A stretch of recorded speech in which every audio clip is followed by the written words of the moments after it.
जब ठगे गए गणेश जी।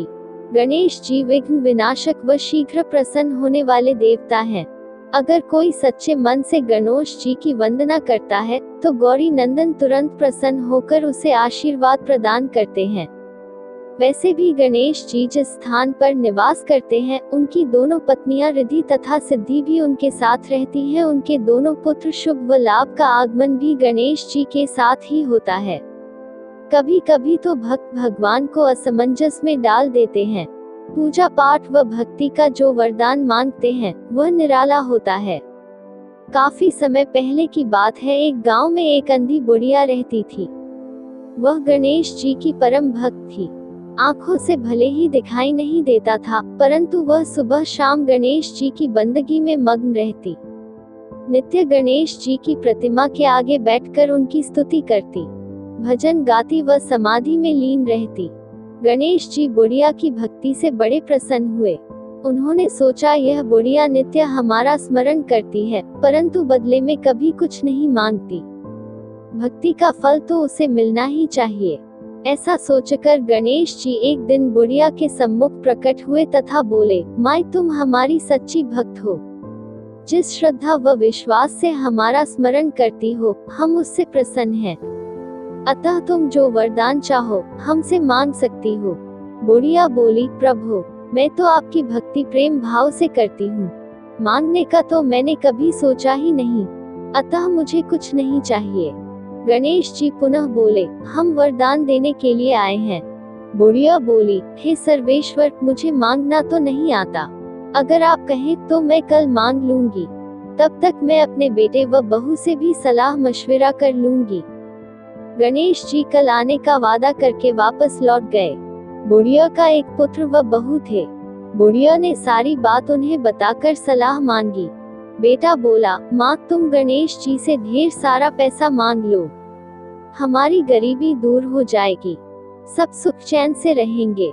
बुढ़िया की बहू बोली, नहीं आप एक सुंदर पोते का वरदान मांगे, वंश को आगे बढ़ाने वाला भी तो चाहिए। बुढ़िया बेटे और बहू की बातें सुनकर असमंजस में पड़ गई। उसने सोचा, यह दोनों तो अपने अपने मतलब की बातें कर रहे हैं। बुढ़िया ने पड़ोसियों से सलाह लेने का मन बनाया। पड़ोसन भी नेक दिल थी।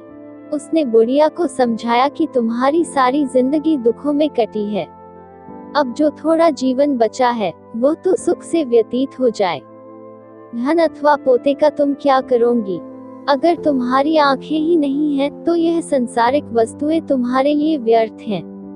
अतः तुम अपने लिए दोनों आंखें मांग लो। बुढ़िया घर लौट आई। बुढ़िया और भी सोच में पड़ गई। उसने सोचा, कुछ ऐसा मांग लूं जिससे मेरा, बहू व बेटे सबका भला हो। लेकिन ऐसा क्या हो सकता है? इसी उधेड़-धुन में सारा दिन व्यतीत हो गया। बुढ़िया कभी कुछ मांगने का मन बनाती तो कभी कुछ, परंतु कुछ भी निर्धारित न कर सकी। दूसरे दिन गणेश जी पुनः प्रकट हुए तथा बोले, आप जो भी मांगेंगे वह हमारी कृपा से हो जाएगा, यह हमारा वचन है। गणेश जी के पावन वचन सुनकर बुढ़िया बोली, हे गणराज, यदि आप मुझसे प्रसन्न हैं तो कृपया मुझे मन इच्छित वरदान दीजिए।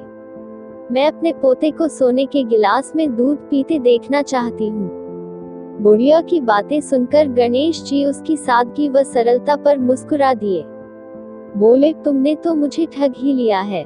मैंने तुम्हें एक वरदान मांगने के लिए बोला था, परंतु तुमने तो एक वरदान में ही सब कुछ मांग लिया। तुमने अपने लिए लंबी उम्र तथा दोनों आंखें मांग ली हैं।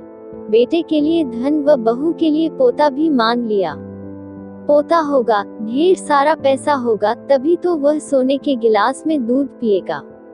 पोते को देखने के लिए तुम जिंदा रहोगी, तभी तो देख पाओगी। अब देखने के लिए दो आंखें भी देनी ही पड़ेंगी। फिर भी वह बोले, जो तुमने मांगा वे सब सत्य होगा। यूं कहकर गणेश जी अंतर्ध्यान हो गए। कुछ समय पाकर गणेश जी की कृपा से बुढ़िया के घर पोता हुआ। बेटे का कारोबार चल निकला तथा बुढ़िया की आंखों की रोशनी वापस लौट आई। बुढ़िया अपने परिवार सहित सुखपूर्वक जीवन व्यतीत करने लगी।